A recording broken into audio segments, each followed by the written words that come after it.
Hello friend, welcome back to my channel. कैसे हो आप सब? आई होप आप सब ठीक होंगे, अच्छे होंगे। तो चलिए दोस्तों, आज इस वीडियो में हम जानेंगे साल 2025 में हमें मकर संक्रांति का जो पर्व है वो हमें किस दिन मनाना है। 14 जनवरी को मनाना है या 15 जनवरी को मनाना है। किन किन बातों का हमें ध्यान रखना है, कौन कौन सी चीज़ों का हमें दान करना है, महापुण्य काल का समय कब तक रहेगा, ऐसी बहुत सारी महत्वपूर्ण बातें। दोस्तों, शाही स्नान कब से कब तक रहेगा, महाकुंभ जो 13 जनवरी से शुरू हो रहा है और 26 फरवरी तक रहेगा, इसी के बीच में हमें क्या करना है, ये सारे कार्य मैं आप सभी को इस वीडियो में बताऊंगी। तो शुरू करते हैं दोस्तों।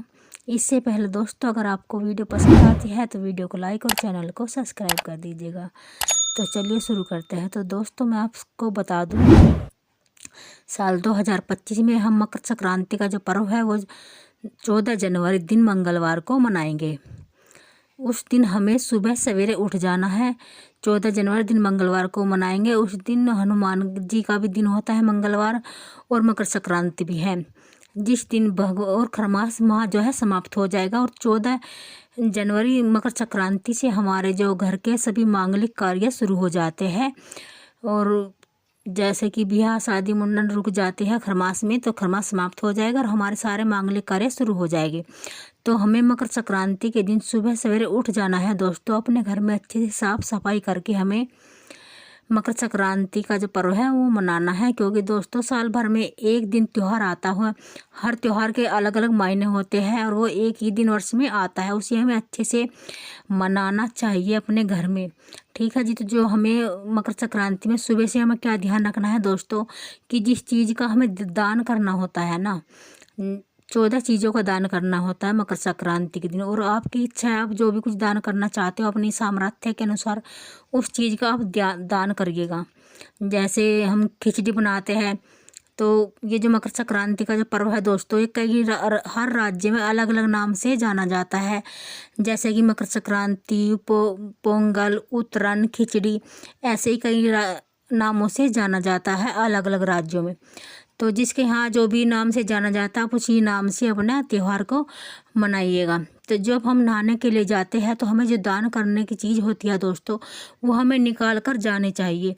जैसे कि खिचड़ी, दाल, चावल, पैसे और तिल, जो भी आप दान करना चाहते हैं, ये सारे आलू, गोभी, मटर, ये सारी चीज़ें एक थाली में सजाकर आप लोग मुद्रा सजाकर जब आप नहाने जाइए, क्योंकि नहाने के उपरांत सबसे पहले हम यही कार्य करना होता है, दान करना होता है दोस्तों। जो भी हम नहाने के बाद किसी भी चीज़ वस्तु को हाथ लगाते हैं तो वो सारे दान में गिनी जाती है। तो इसीलिए आप सारी चीज़ें नहाने से पहले एक प्लेट में, थाली में सजा कर रख दीजिएगा। जितने भी घर के सदस्य होते हैं और नहाते जाइएगा और आप उन चीज़ों को छूते जाइएगा, मतलब हाथ जोड़ के भगवान विष्णु के नाम से उन चीज़ों को छूते जाइएगा। तो इस तरह से हमारे जो दान का है वो नियम हो जाएगा। उसके बाद हमें क्या करना है दोस्तों, सबसे पहले सूर्य भगवान को जल देना है। जल के लोटे में हमें अक्षत और रोली फूल डालकर सूर्य भगवान को हमें सबसे पहले जल देना है। अपने घर में हमें पूजा अर्चना करनी है फिर, ठीक है जी।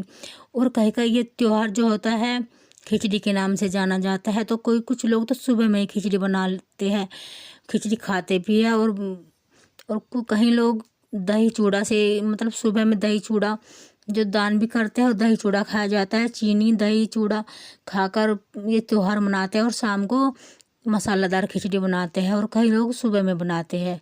ठीक है। तो आप जैसे भी आपके घर की रीत है, आपके राज्य की, आप इस तरह करिएगा।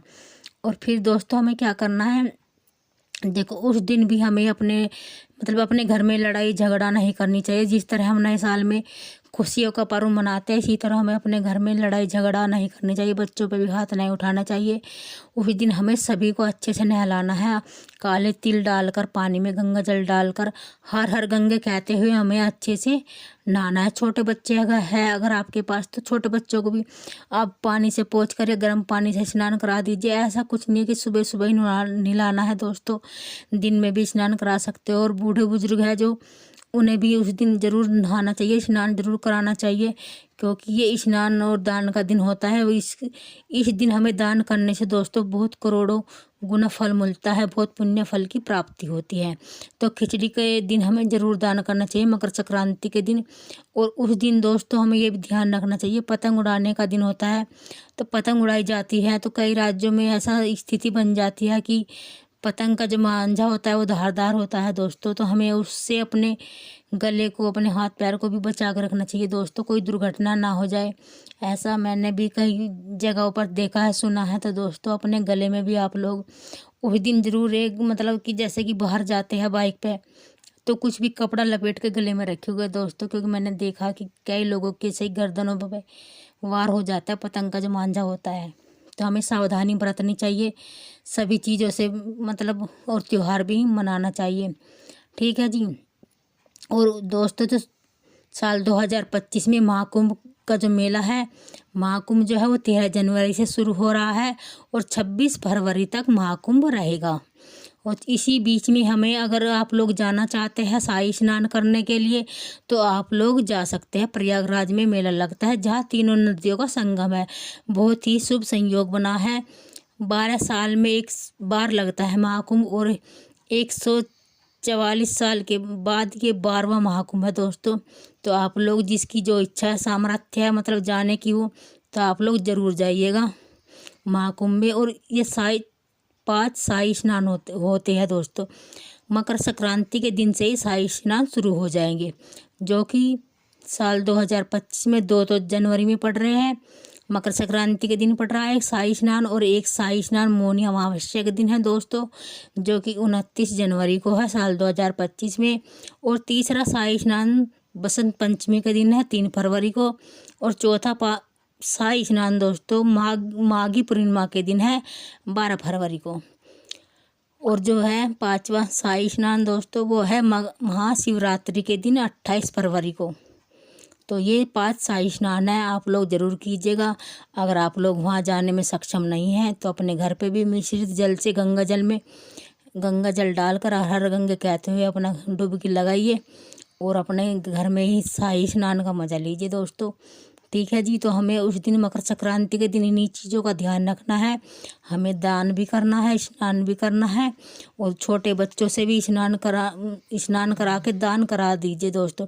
छोटे बच्चों थोड़े से चावल हाथ में थोड़ी सी दाल छुआकर हाथों से, जैसे चावल, दाल, दही, चूड़ा और तिल के लड्डू उस दिन ज़रूर खाए जाते हैं मकर संक्रांति के दिन। और लाई, इसी तरह काले तिल ले लीजिए आप, जैसे जो भी है, गोभी, गाजर, मटर, सतना, अनाज, 14 चीज़ों का दान करना होता है दोस्तों। मकर संक्रांति के दिन हम 14 चीज़ें थोड़ी थोड़ी निकाल कर वस्त्र का भी दान कर सकते हैं, पैसे का भी दान कर सकते हैं आप लोग। जैसे गुड़ होता है, गुड़ दान करने से हमारे रिश्तों में मिठास आती है दोस्तों। और सफ़ेद तिलों का भी दान होता है, सतना, अनाज, इन सारी चीज़ों का दोस्तों दान करना होता है। और हमें 14 दिवे भी, अगर आप लोग सक्षम है दिवे जलाने में, तो 14 दिवे भी ज़रूर जलाने चाहिए मकर संक्रांति के दिन। दिवे दोस्तों कोरे होने चाहिए, नए होने चाहिए। मिट्टी के जो दिवे होते हैं जैसे हम दीपावली में जलाते हैं, इसी तरह के नए दिवे होने चाहिए। जैसे कि पहला दिवा आप पूजा मंदिर में जला सकते हो, दूसरा दिवा तुलसी पे, और तीसरा दिवा अगर आपके पास समी का वृक्ष है वहाँ पे जला सकते हो, पीपल वृक्ष में जला सकते हो, और जो केले के वृक्ष में भी, पेड़ में भी प्रज्वलित कर सकते हैं, गौशाला में भी। इस तरह से हमें 14 दिवे दान करने होते हैं। तो दोस्तों इन्हीं सारी चीज़ों का, बातों का हमें ध्यान रखना है। और जो हम महिलाएं होती हैं, महिलाओं को अपना अच्छे से साज सवर कर तैयार होना है। पैरों में मोहर वगैरह लगा लीजिए, नए अच्छे से कपड़े पहन लीजिए। कोरी साड़ी का ऐसा कोई नियम नहीं है, धुली हुई अच्छी साड़ी भी पहन सकते हैं। अच्छे से तैयार होकर अपनी मकर संक्रांति मनाइएगा। तो इन्हीं सभी बातों का ध्यान रखना है दोस्तों, ठीक है जी। अगर दोस्तों ये वीडियो हमारी यहीं तक की थी। अगर आप लोगों को हमारी वीडियो पसंद आती है तो वीडियो को लाइक और चैनल को सब्सक्राइब करो। और फिर मिलती हूँ एक नई वीडियो में आपसे, तब तक के लिए नमस्कार दोस्तों।